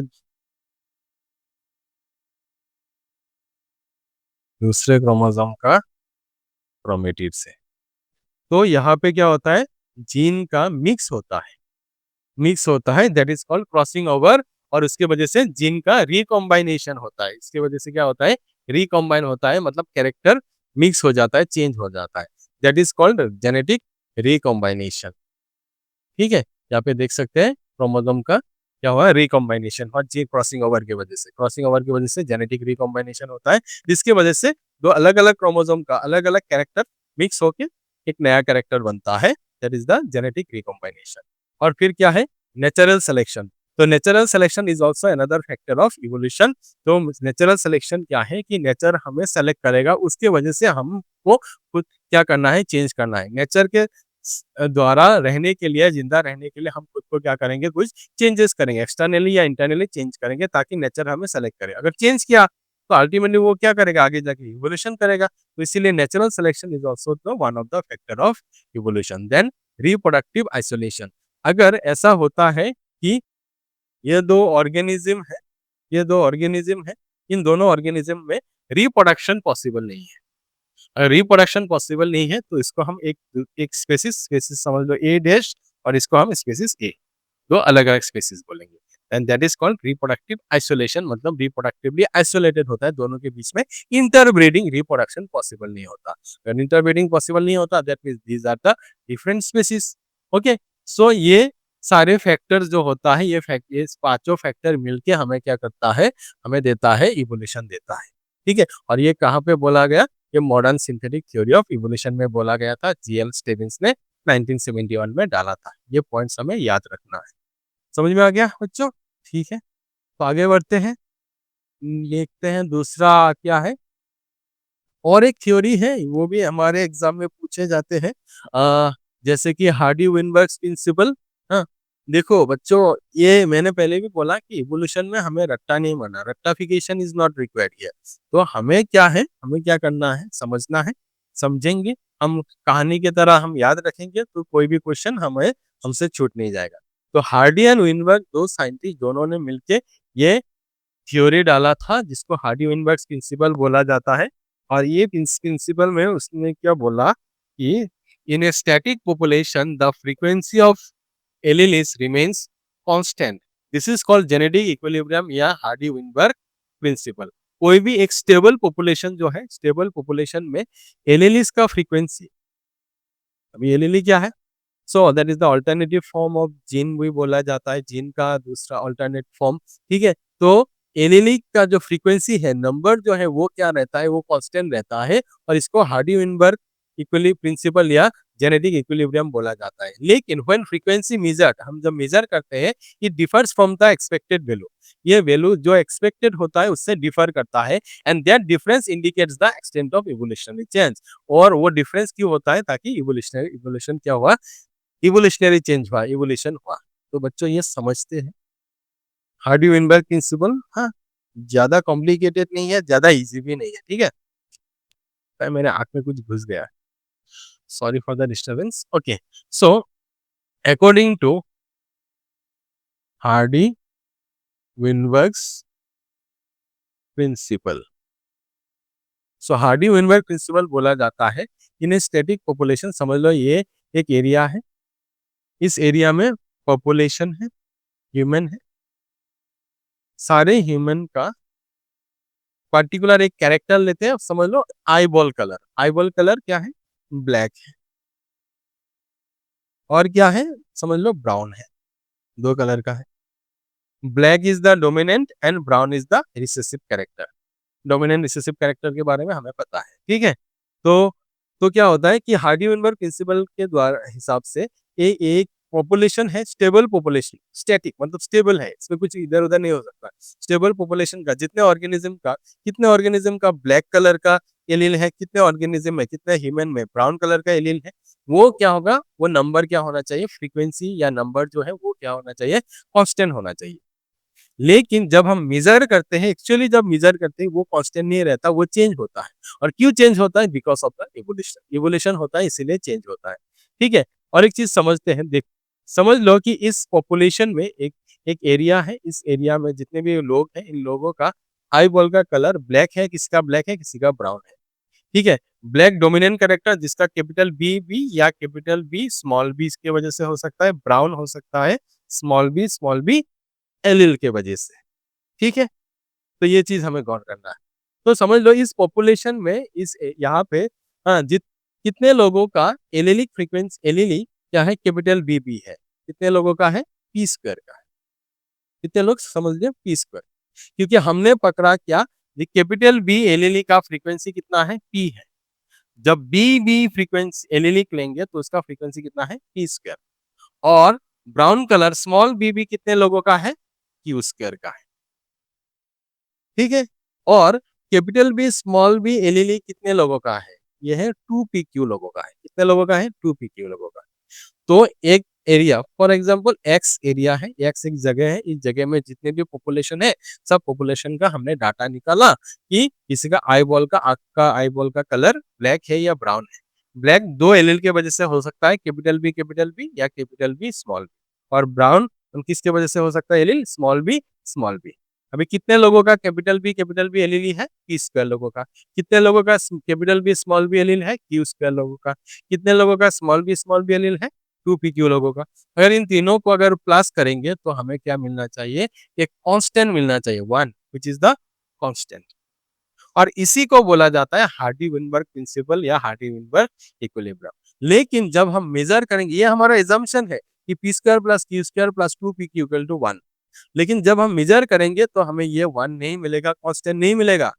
क्यों नहीं मिलता? क्योंकि जो हमने पकड़ा था, जो कांस्टेंट वैल्यू पकड़ा था वो नहीं है, क्योंकि हमने स्टैटिक पॉपुलेशन बोला था। यहाँ पे पॉपुलेशन स्टेबल नहीं रहता, यहाँ पे इवोल्यूशन होता है। इवोल्यूशन होता है इसीलिए ये हमें कांस्टेंट नहीं मिलता, ठीक है। और क्यों होता है, क्यों इवोल्यूशन होता है, क्यों हमें कांस्टेंट नहीं मिलता? ऐसा क्यों सर, ऐसा कांस्टेंट क्यों नहीं मिलेगा? बाबा हमें नहीं मिलेगा क्योंकि यहाँ पे इवोल्यूशन हो रहा है। और इवोल्यूशन किस लिए हो रहा है? कई फैक्टर है, 5 फैक्टर है, मेन फैक्टर्स उसने बोला था, ये 5 फैक्टर क्या क्या फैक्टर्स है, that is the gene migration. Gene migrate होने की वजह से, एक जगह से दूसरे जगह जाने की वजह से क्या होता है, ये चेंजेस होता है। ऐसा नहीं, अगर देखो कि ये एक पॉपुलेशन है और ये एक पॉपुलेशन है, तो जीन माइग्रेशन मतलब ये बर्ड क्या उड़ के यहाँ पे आ गया, इसके बीच में आ गया, एक जगह से दूसरे जगह पे चला गया। वो तो माइग्रेट होता है ना, किसी भी कारण से एक जगह से दूसरे जगह पे चला जाता है। तो जब यहाँ इस जगह से इस जगह तक चला गया तो इसका जीन का जो नंबर है वो चेंज हो जाएगा, इसका एलील का नंबर क्या है वो भी चेंज हो जाएगा। That is the gene migration. Then genetic drift. Genetic drift मतलब sudden change in the gene frequency. अचानक से हम देखेंगे तो क्या होता है, अचानक से जेनेटिक ड्रिफ्ट हमें मिलता है, सडन चेंज मिल जाए, कोई बर्ड यहाँ से उड़ के चला गया, ठीक है। समझ लो फॉर एग्जाम्पल हम यहाँ पे हैं, इंसान, बहुत सारे इंसान यहाँ पे हैं, देखो इस ये चीज को ही हम समझते हैं। तो मैंने ये पॉपुलेशन बोला था, यहाँ पे दूसरा एक पॉपुलेशन है, ये एक्स है और ये क्या है, वाई है। तो क्या हुआ, कुछ लोग यहाँ से माइग्रेट होके इस तरफ आ गए, एक्स से वाई तक आ गए। तो मतलब लोग चले गए, तो चले गए मतलब जिनका चेंज हो गया, तो ये जो वैल्यू हम बोलेंगे ये हमें नहीं मिलेगा क्योंकि चला एक जगह से दूसरी जगह चला गया, that is the gene migration.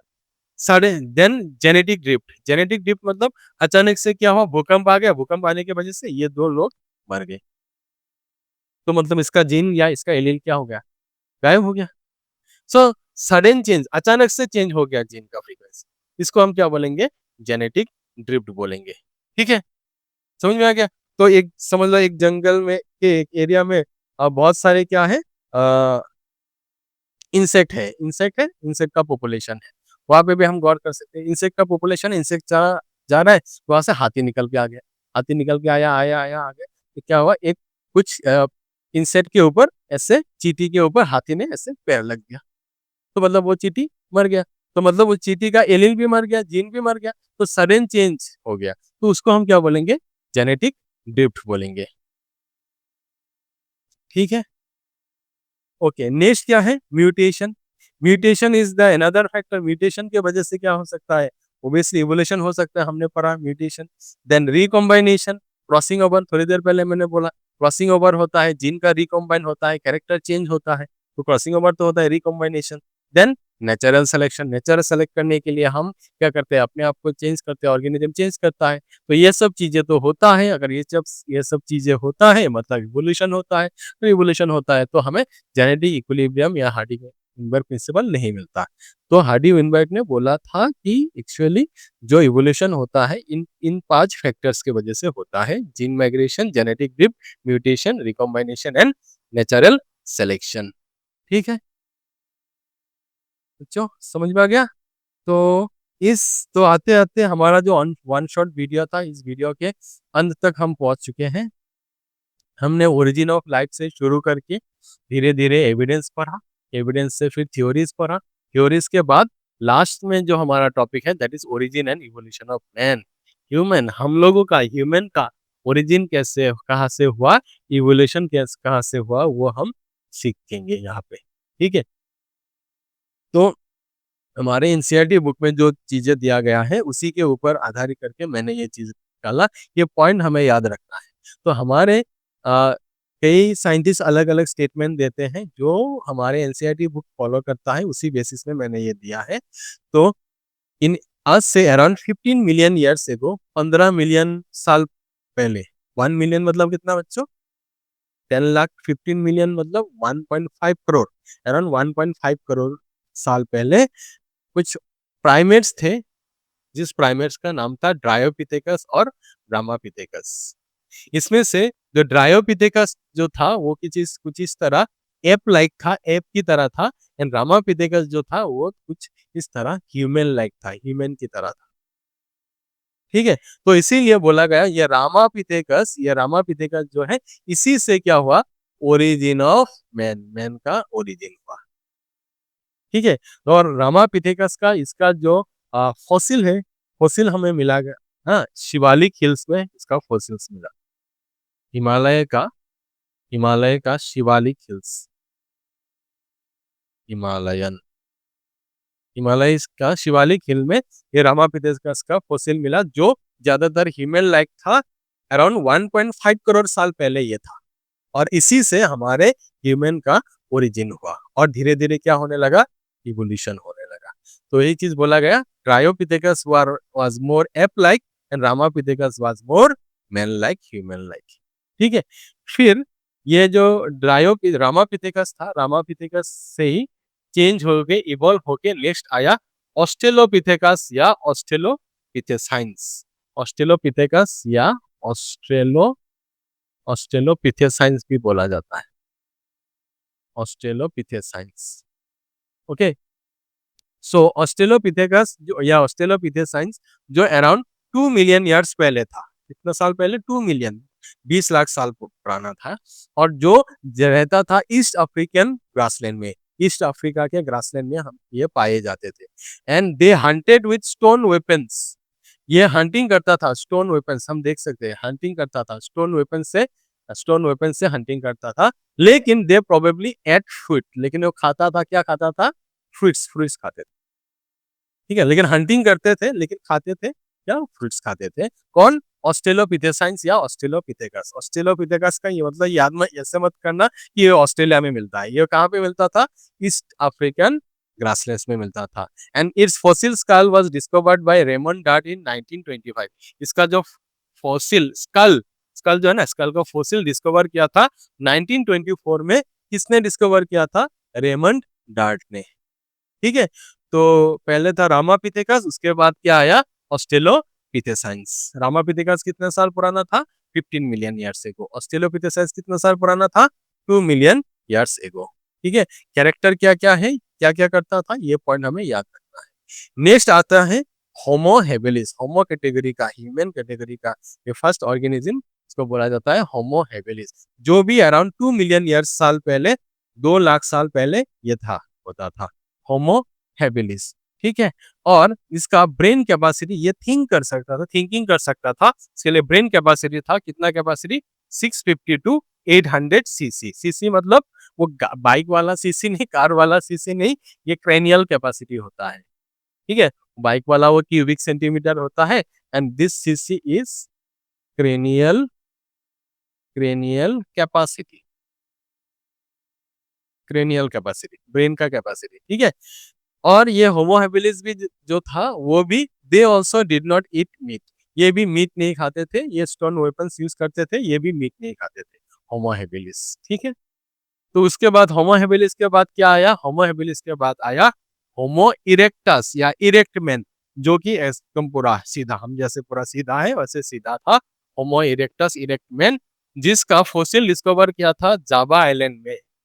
हाँ, एशिया के जावा आइलैंड में ये पाया गया, इसका फोसिल डिस्कवर किया था अराउंड 1891 में। तो अगर हम देखें ऑस्ट्रेलोपिथेकस पिथेकस, जिसका 1924 में उसका स्कल डिस्कवर किया था, लेकिन उससे पहले ही होमो इरेक्टस का फोसिल डिस्कवर हो गया था अराउंड 1891 में। और ये जो एग्जिस्ट करता था, ये अराउंड 1.5 मिलियन ईयर्स पहले था, 15 लाख साल पहले हमारे अर्थ में एग्जिस्ट करता था। ठीक है, और जिसका ब्रेन कैपेसिटी था 900 सीसी। तो इसके पहले जो हमने पाया होमो हैबिलिस, उसका ब्रेन कैपेसिटी था 650 टू 800 सीसी, और होमो इरेक्टस का ब्रेन कैपेसिटी कितना है? 900 cc. And they probably ate meat, ये लोग शायद ये मीट खाते थे, ये लोग शायद मीट खाते थे। ठीक है, ठीक है, तो होमो इरेक्टस आया। सो उस ऑस्ट्रेलो रामापिथेकस, ऑस्ट्रेलोपिथेसाइंस या ऑस्ट्रेलोपिथेकस, होमो हैबिलिस, होमो इरेक्टस। उसके बाद क्या आता है? उसके बाद आता है निएंडरथैलेंस या होमो निएंडरथैलेंसिस।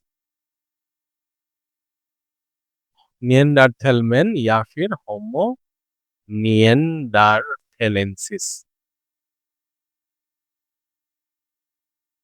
होमो निएंडरथैलेंसिस बोला जाता था।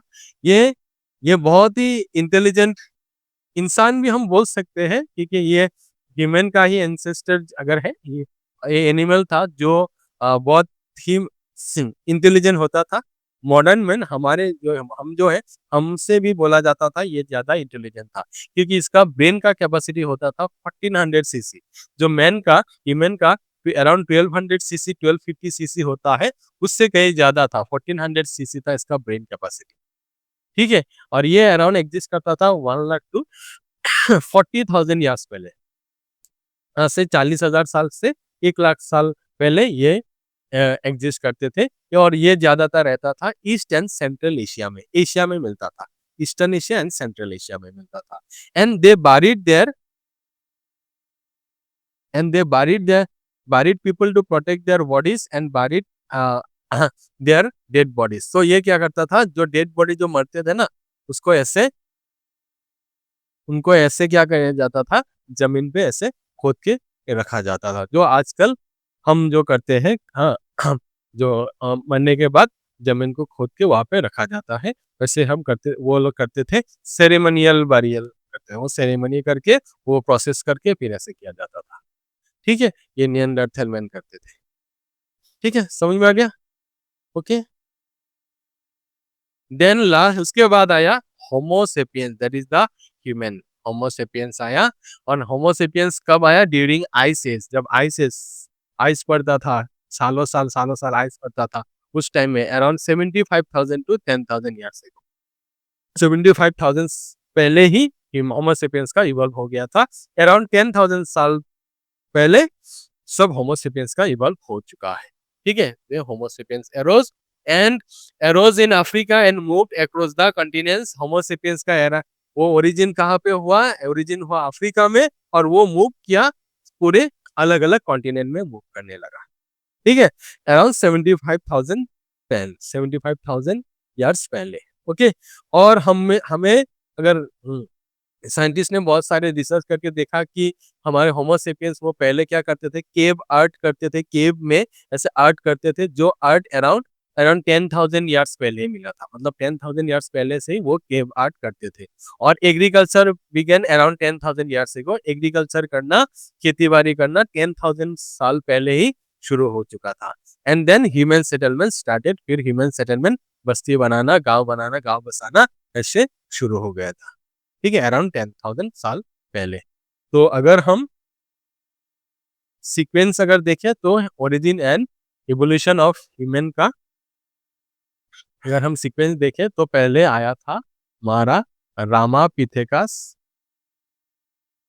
उसके बाद आया ऑस्ट्रेलोपिथेकस या ऑस्ट्रेलोपिथेसन्स। देन उसके बाद क्या आया? होमो हेबिलिस आया। देन उसके बाद क्या आया? होमो इरेक्टस आया। ठीक है बच्चों, होमो इरेक्टस आया। फिर इसके बाद क्या आया? निएंडरथलेंसिस या निएंडरथल मैन।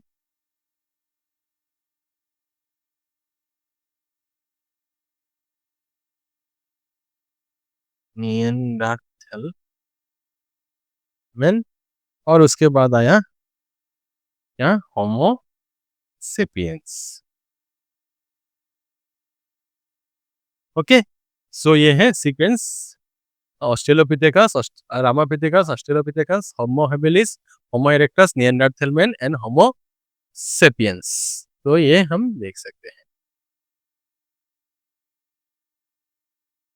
ओके, तो ये था origin and evolution of man. Human का ओरिजिन एंड इवोल्यूशन कैसे होता है। मैंने जो पॉइंट्स बुलेट्स में जो पॉइंट्स दिया वो बहुत ही इंपॉर्टेंट है। ये पॉइंट्स अगर तुम याद रखोगे तो एग्जाम में कोई भी क्वेश्चन है वो आसानी से कर पाओगे। शॉर्ट क्वेश्चन या एक्सप्लेनेशन भी ये पॉइंट्स तुम डाल सकते हो, तो तुम्हारा 4 मार्क्स का या 5 मार्क्स का कोई अगर क्वेश्चन आए तो वो आसानी से हो जाएगा। तो यहाँ पे हमने जो सीखा, तो आज का वीडियो तो यहाँ पे खत्म हो गया। तो हमने वन शॉट में ये पूरा इवोल्यूशन चैप्टर डिस्कस किया। ओरिजिन ऑफ लाइट से लेके इवोल्यूशन ऑफ ह्यूमन तक जितने भी टॉपिक हमारे लिए जरूरी है, इंपॉर्टेंट है, मैंने डिस्कस कर लिया। तो ये डिस्कस करने के बाद तुम लोग अगर ये वीडियो अगर पूरी तरह से देखोगे, अगर मॉनिटर करोगे इस वीडियो को, तो आसानी से पूरा चैप्टर तुम्हें क्लियर हो जाएगा। और कोई भी क्वेश्चन हो, कोई भी सवाल हो, कोई भी शॉर्ट क्वेश्चन एक्सप्लेनेशन तुम आसानी से कर पाओगे। ठीक है, और ये समझने के बाद तुम लोग अपनी बुक को जरूर फॉलो करना है। बुक तो जरूर पढ़ना है, विदाउट बुक या नोट्स वगैरह पढ़ना है उसके अलावा तो हो नहीं सकता। लेकिन समझने के लिए ये वीडियो बहुत ही आसान है, बहुत ही ईजी है। और अगर तुम एक बार में अगर समझ में नहीं आए तो एक दो बार तीन बार जरूर देखो, ऑब्वियसली समझ में आ जाएगा। ठीक है, तो अगर इस तरह का मैंने जो वीडियो डाला, ये वीडियो मोस्ट प्रोबेबली तुम लोगों को समझ में आना चाहिए। तो और आगे भी इस तरह का वीडियो तुम लोगों को मिलता रहेगा। ठीक है, और मैंने जो पहले भी बोला कि इवोल्यूशन को रट्टा नहीं मारना है, समझना है और कहानी की तरह याद रखना है। और इसी कहानी की तरह याद रखने के बाद को मैं कह के ये मेरा जो वीडियो है ये मैं यहाँ पे खत्म करता हूँ।